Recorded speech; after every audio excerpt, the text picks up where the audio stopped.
Olá pessoal, sejam todos bem-vindos ao Papo de Redação. Uma excelente tarde e noite para vocês aí que acompanham a gente na Rádio Folha FM 100.3 e também no canal da Folha no YouTube. Sejam todos bem-vindos, eu sou Lucas Luquezzi, apresento essa atração que trata das principais notícias do dia.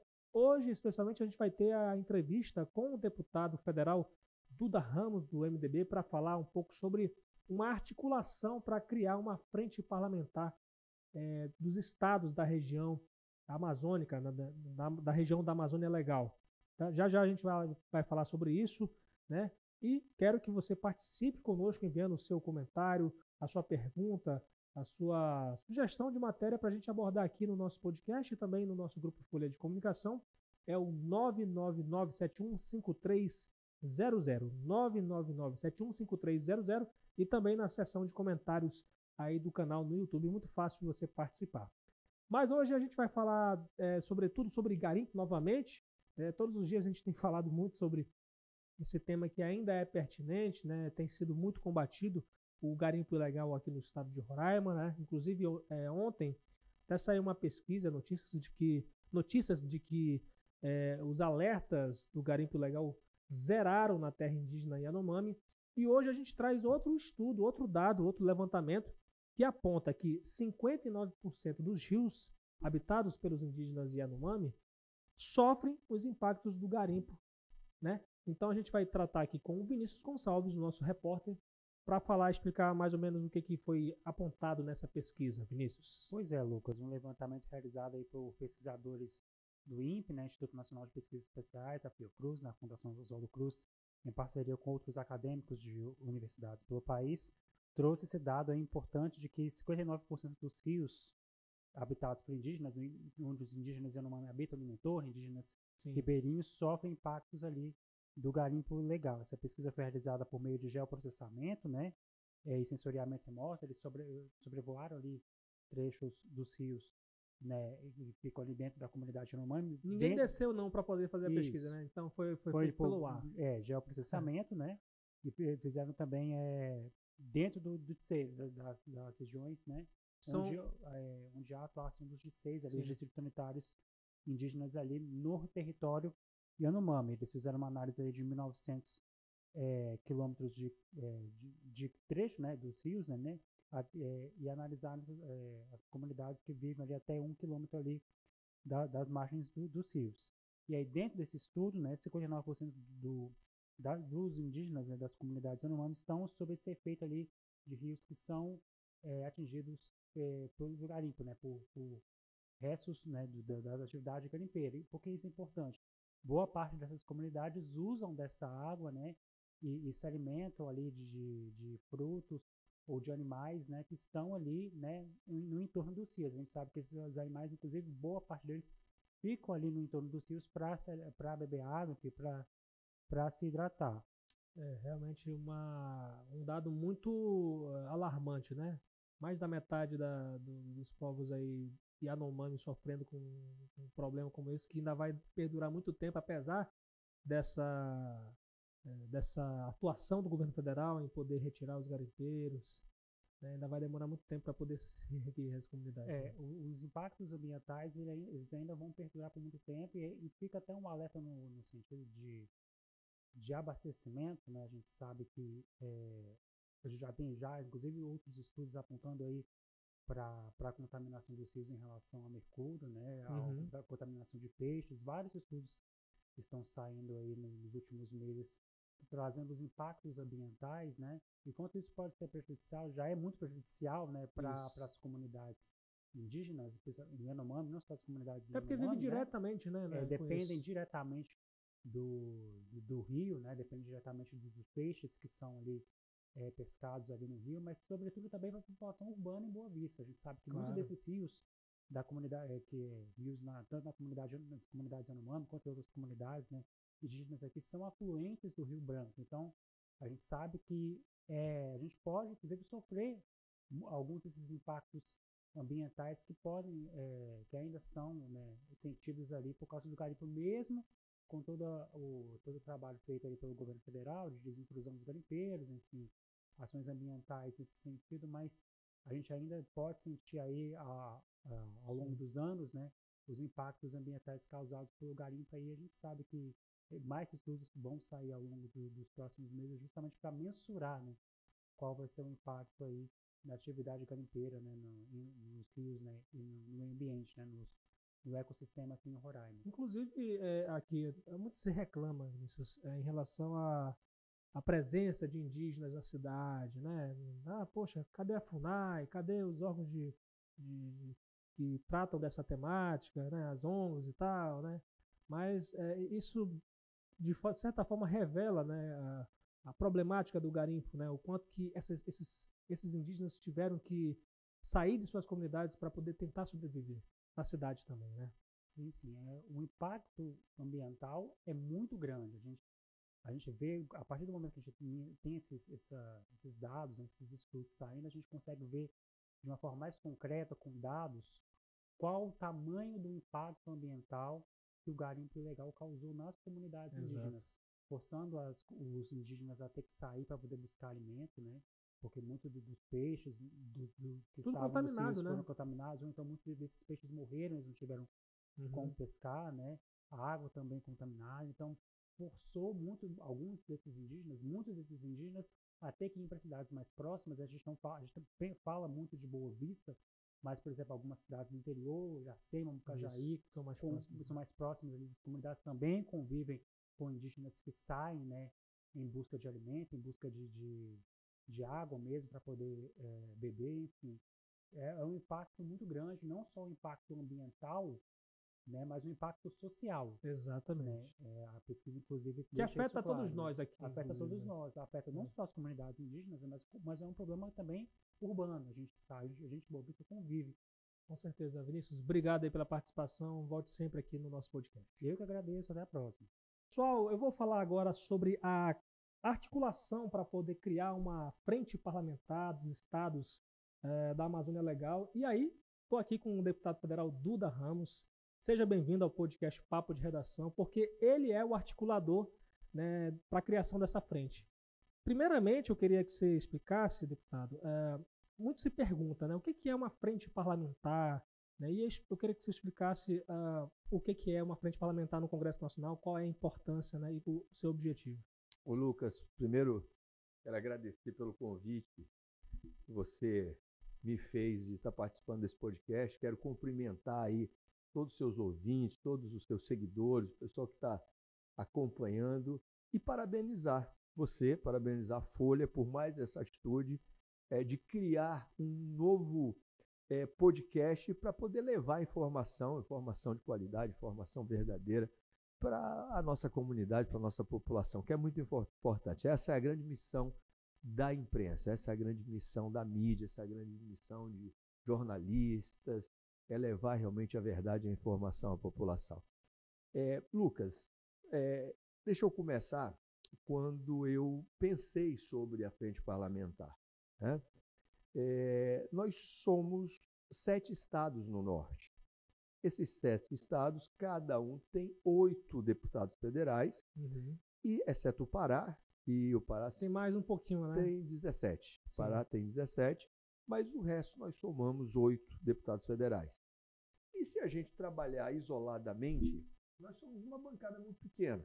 Se nós somarmos os 7 estados e todos os deputados federais, nós somos 65 deputados federais. Só para você ter uma ideia, São Paulo tem 70 deputados federais sozinho. Quase uma região toda, né? É um estado que sozinho tem 70 deputados federais para levantar ali as suas bandeiras, porque cada um tem a sua ideologia política, e eu acredito e respeito isso, que cada um precisa realmente ter sua ideologia política. Um acredita numa forma de governo mais voltada para o social, outro acredita numa forma de governo mais voltada para o empresário, para o agropecuarista, que não é o meu caso. Eu acredito numa forma de governo realmente mais voltada para a população, mais voltada principalmente para aquelas pessoas mais vulneráveis, aquelas pessoas que mais precisam. Mas, enfim, na hora de se unir por suas causas, né, eu estou usando aqui o exemplo de São Paulo, todos os deputados federais de São Paulo se unem e vão lutar por suas causas. Né? Causas que são comuns a toda a sociedade de São Paulo, a todo morador do estado de São Paulo e ao estado de São Paulo. E nós não temos isso, né? As pautas de Roraima são tratadas pelos 8 deputados federais de Roraima.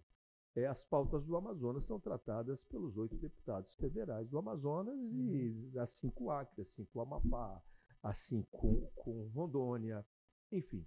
E eu pensei, eu digo, olha, a gente precisa criar uma frente parlamentar onde a gente consiga unir todos esses deputados federais em prol de causas comuns, porque nós temos causas comuns. Pode citar alguns exemplos aí? Claro, nós vamos falar aí sobre demarcação, por exemplo. Pois é. As demarcações é uma causa comum à Amazônia, né? E os estados hoje do norte, que é a sua maior parte, são 7 estados. A Amazônia Legal hoje ela é constituída por 9 estados. Incluindo o Maranhão e o Mato Grosso. Parte do Maranhão e o Mato Grosso. Exato. Né? Mas nós, no norte, nós representamos 7 desses 9 estados. Nós temos essa pauta comum. Outra pauta comum, por exemplo, agora, área de livre comércio. Né? Que na reforma tributária nós estamos provavelmente aí prestes a perder a nossa área de livre comércio e a gente precisa unir esses estados que vão ter essa perda e se unir, unindo forças para poder reivindicar. Né? Porque você imagina, 8 deputados reivindicando uma causa no cenário político nacional é uma coisa. 65 deputados, ou agora no caso, eu vou chegar lá, 91 deputados reivindicando uma causa é totalmente diferente. Né? 65 deputados, 91 deputados, fazem uma diferença enorme no país. No país. Né? 8 deputados, infelizmente, não consegue ter uma representatividade significante numa votação. Mas quando você fala de 91 deputados, ou quando você fala mesmo de 20 deputados, né, você já tem um outro olhar, não só pelo governo federal, okay, mas por todo o Congresso. Então essa é a ideia. Né? E a gente montou essa frente. Hoje eu sou presidente dessa frente, nós vamos ainda escolher os outros vice-presidentes, que é ideia minha, a gente colocar um vice-presidente de cada estado. Né? E no último fórum agora, na semana passada, do consórcio dos governadores da Amazônia Legal, eu fui convidado para estar ali, convidado pelo governador Helder Barbalho, que é o governador do Pará e hoje presidente do consórcio, e ele pediu para que eu pudesse expor para todos os governadores a importância da frente. Tá? E nós saímos dali com apoio formal, registrado na carta do fórum, okay? Que os estados da Amazônia Legal, porque agora nós não somos só os estados do norte, porque os governadores ali me pediram para que a gente possa fazer uma frente que englobe os 9 estados da Amazônia Legal. E é o que nós estamos fazendo. E me pediram também para que a gente faça dessa frente uma frente mista. Que a gente também conte com os senadores dos 9 estados. Então, é muito importante. Eu acho que Roraima vai ganhar muito com isso. A gente vai ter uma representatividade muito grande, né? Até porque eu, como presidente dessa frente, eu vou priorizar o meu estado, porque foi a população daqui que me elegeu, que confiou em mim. Então, eu vou estar sempre pegando as nossas causas, que são importantes para a gente, e eu vou estar trazendo para frente da frente parlamentar e vou estar colocando isso, não só no Congresso, mas também para o governo federal, Lucas. Vamos aproveitar e falar aí dessa questão que o senhor citou, inclusive, né, demarcações de terras, na verdade, novas delimitações de áreas de conservação, como tem proposto a ministra do Meio Ambiente, Marina Silva, né, que inclusive aí, essa proposta visa delimitar uma área equivalente a quase 269 mil campos de futebol. Né? E o estado de Roraima acho que é um caso único no Brasil, que é mais da metade do estado demarcado por vários tipos de 46%. áreas. Né? Só terras indígenas, né? 46%, pois é. E o que o senhor tem a falar sobre isso? Qual é a sua posição em relação a esse tema? Não, eu sou totalmente contra a demarcação. Eu votei a favor do marco temporal, tá? Que coloca uma data limite, que é a nossa Constituição de 1988, como o período máximo para se reivindicar qualquer tipo de demarcação, né? E eu acredito que Roraima já pagou, nós já pagamos essa conta. Nós temos 46% do nosso estado com reservas indígenas, né? Que foram feitas demarcações para o povo indígena, os nossos irmãos indígenas, porque eu tenho falado sobre isso também. Sou totalmente a favor dos povos originários, até porque nós, principalmente na região norte, nós somos descendentes de indígenas, todos, 99%, né? Principalmente na nossa região. Defendo essa causa, acredito que a gente precisa também defender o meio ambiente, mas a gente não pode, de forma alguma, permitir que somente o estado de Roraima venha a continuar pagando essa conta de preservar. E quando a gente fala em preservar, muitas vezes a gente fala em perder área que a gente podia estar produzindo, fazendo uma produção agrícola que gere renda, que eu acredito realmente que a produção agrícola no nosso estado ela precisa ser incentivada, mas a gente precisa também ter um olhar para essa produção, que ela possa gerar empregos, que ela possa gerar renda, que ela possa gerar oportunidades, okay? Não só para o grande agricultor, não concordo de forma alguma com isso, okay? E um dia que você quiser me convidar para falar sobre isso, eu vou te levar uma imagem, uma visão do agronegócio no Brasil que ninguém conta para a gente. Do agronegócio no Brasil que nenhuma emissora de televisão conta para a gente, que nenhum político conta para a gente. Eu vou falar com você e mostrar para você através de números reais, de dados reais, okay? E essa forma que está sendo olhada o agro, ela precisa ter uma visão um pouquinho diferente, mais voltada para a nossa população mais vulnerável, aquele que mais precisa. Vamos falar de outro assunto que eu acho muito interessante, eu acho, para a Amazônia toda, né? A questão do garimpo. O governo federal ele tem agido de uma forma totalmente contra o garimpo, né? Pelo menos isso na prática, né? Mas eu acho que a discussão sobre legalização do garimpo, quando chegou o governo Lula, eu acho que eu diria que se esfriou. Pelo menos é uma impressão que eu tenho como população. O senhor acha que o Congresso Nacional ainda há espaço nesse contexto do governo Lula para poder legalizar o garimpo? Existe alguma forma de se discutir ainda, voltar a essa discussão? Lucas, eu acho que tudo na política é feito com conversa, né? Uma conversa, uma boa conversa, articulação. E o histórico do presidente Lula mostra que ele é um político de conversa, né? O presidente Lula veio lá do Nordeste, Pau de Arara, depois virou líder sindical do maior sindicato, talvez do mundo, que fundou a CUT. Então não é fácil. Eu sei o que é sindicalista, eu sei o que é sindicalista. Eu já tive quase 5.000 funcionários e dentro dos meus colaboradores tinha um número enorme de sindicalistas. E então o presidente Lula ele sempre ficou ali entre o sindicalista e o dono da empresa. E o líder sindical ele tem que fazer esse meio campo, né, para tentar aí, chegar a uma denominação de todos ganham. Depois ele foi presidente da República por 2 vezes, né? Depois conseguiu eleger sua sucessora, a Dilma, e depois foi preso, né? Saiu da prisão e virou novamente presidente da República.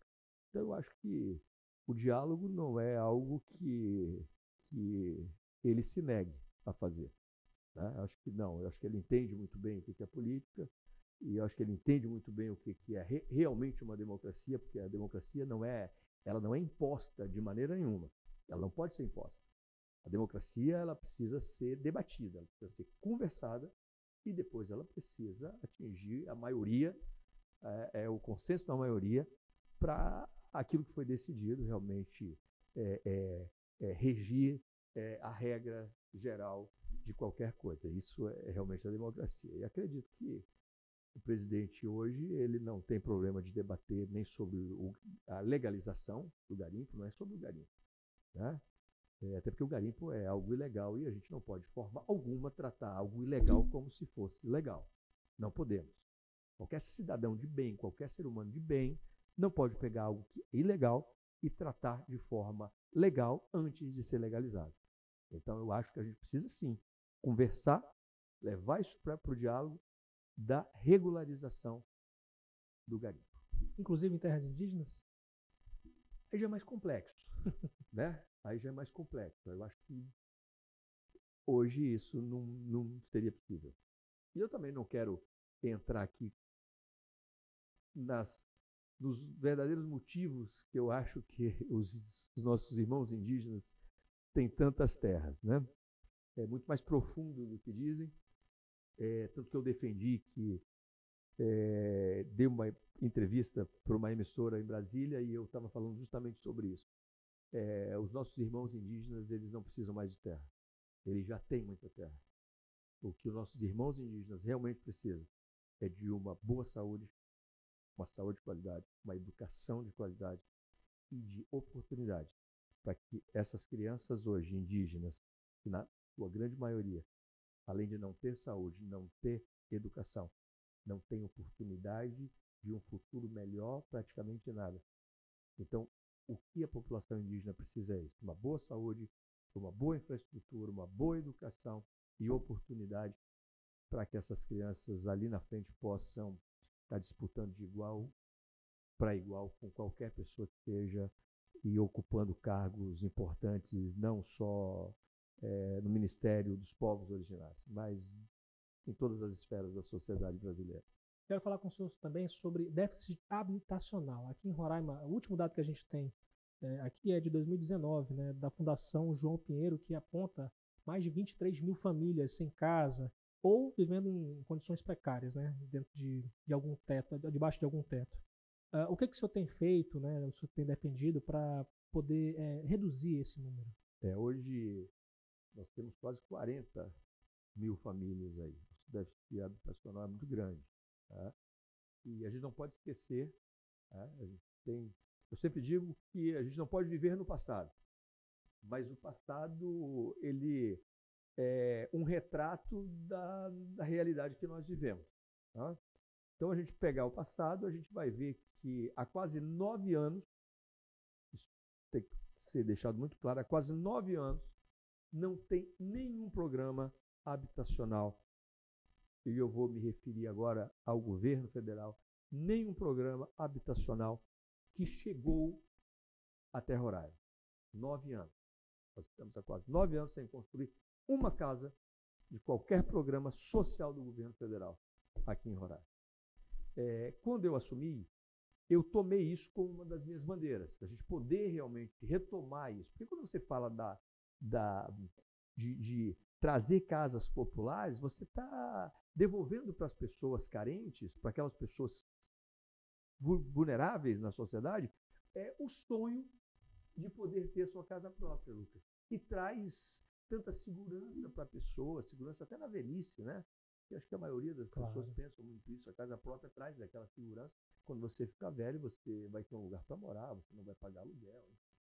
E a gente lutou bastante para isso e fizemos ali, junto ao Ministério das Cidades, ao ministro Jader Filho, fizemos ali várias reuniões, né? Várias vezes eu saí do Ministério 1h da manhã com o ministro Jader, também um cara que trabalha muito, conversando, negociando, enfim. E nós temos agora, nessa primeira etapa, foi colocado agora 1.000 casas, mas a gente, agora eu voltando para Brasília, a gente vai ter uma reunião falando sobre mais 683 casas. Então, total aí é 1.683 casas que vão vir para o Estado, né, e devolvendo a esperança das pessoas sonharem com a casa própria. E para mim isso é muito importante. Para finalizar aqui a sua participação, vamos falar sobre rodovias federais, né? O Ministério dos Transportes já anunciou que uma verba de 313, quase 308 milhões. 308 milhões de reais, né, para recuperar as rodovias federais, e aí pelo menos 99 milhões para a rodovia federal BR-174, que é a nossa principal rodovia que liga a Roraima ao restante do país. Como é que o senhor tem acompanhado esse assunto, né? Como é que o senhor tem buscado fiscalizar a aplicação desses recursos? Lucas, a BR-174 é muito importante para a gente. Muito importante. O que nós recebemos através de transporte aéreo, que é muito caro, pouquíssimas coisas vêm de transporte aéreo, e transporte rodoviário. Né? Infelizmente, os últimos 4 anos, nós vimos as nossas rodovias federais, você é testemunha disso. Fui lá, inclusive. Né? Fui fazer matérias em loco aí. Você é testemunha disso. Sim. Nos últimos 4 anos, nós vimos aí a BR-174 como a 201, como, enfim, todas as nossas rodovias federais simplesmente abandonadas, esquecidas. Essa é a grande verdade. Só para você ter uma ideia, eu gosto muito de números, porque eu acho que os números não mentem. Eu sempre digo que homens mentem, pessoas mentem. Número mente. 2 e 2 sempre vai ser 4, nunca vai ser 4,01. 2 e 2 sempre vai ser 4. Então vou para números. Por exemplo, ano passado, o governo federal, 2022, mandou para o DENIT, aqui de Roraima, para cuidar das rodovias federais, 101 milhões.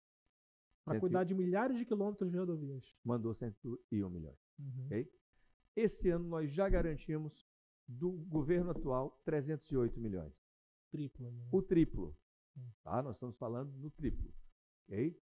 E estamos lutando para, através de projetos, a gente está buscando trazer mais recursos para o DENIT para que a gente possa ter mais dinheiro aqui para melhorar as nossas rodovias aí. Outra coisa que eu quero falar, Lucas, que é importante, é que eu estou tentando com o DENIT do Amazonas, com o governo do Amazonas, que eles nos passem a responsabilidade da parte do Amazonas na reserva. Porque eu não sei se você já observou a nossa parte, como nós somos o grande interessado. Exato. Nós somos o grande interessado, a nossa parte na reserva sempre está melhor do que a parte do Amazonas. Mas já sinalizaram alguma resposta? Sim, eu já tive uma conversa com o senador Eduardo Braga, o senador já assinou positivamente, agora a gente vai até o Ministério, o senador Eduardo Braga entendeu o meu ponto de vista, e até gostaria de fazer um agradecimento ao senador Eduardo Braga por isso, que o nosso interesse na BR-174 ela é muito maior do que o interesse do Amazonas. Exato. E o senador já se sensibilizou com isso, eu acho que era o primeiro passo, e a gente vai estar agora levando isso para o ministro dos Transportes, o ministro Renan Filho, e conversando também com a cúpula do governo federal para que a gente possa estar conseguindo isso, que vai ser uma conquista muito importante para a gente. Tá? Porque também não adianta a gente ter recurso aqui, Lucas. Não pode aplicar lá. Não, né? E ser exatamente a metade do trecho da reserva, um trecho enorme até Manaus, é de responsabilidade do DENIT do Amazonas. Então, não tem muito cabimento isso. Né? E eu enxergando isso, eu estou tentando fazer com que eles nos dê essa parte da 174, parte da reserva, para que seja responsabilidade nossa, para que a gente possa atuar ali na 174 do lado do Amazonas. Deputado Duda Ramos, do MDB, agradeço aí a sua participação e deixar desde já o convite para próximas participações sobre vários outros assuntos que a gente também poderia estar conversando aqui. Infelizmente, nosso tempo é curto, mas já fica o convite para as próximas vezes, viu? Muito obrigado, Duda. Lucas, obrigado a você, obrigado aí à Folha, esse meio de comunicação tão sério e importante no nosso estado. Aí também agradecer a todos os seus ouvintes, todos os seus seguidores e dizer que eu estou sempre à disposição. É isso aí, meus amigos. Muito obrigado pela companhia de todos aqui no Papo de Redação. Eu sou o Lucas Luquezzi, que também estou na produção além dessa apresentação aqui. Quero agradecer também a edição de Fabiano Lopes e o apoio técnico de Riover Herrera, John Hudson e Aduan Figueiredo. Muito obrigado a todos que estão aí acompanhando o podcast Papo de Redação. Não esqueça aí de interagir conosco pelos comentários do YouTube e também pelo nosso zap, o 999715300. Vou indo nessa, até amanhã, se Deus quiser.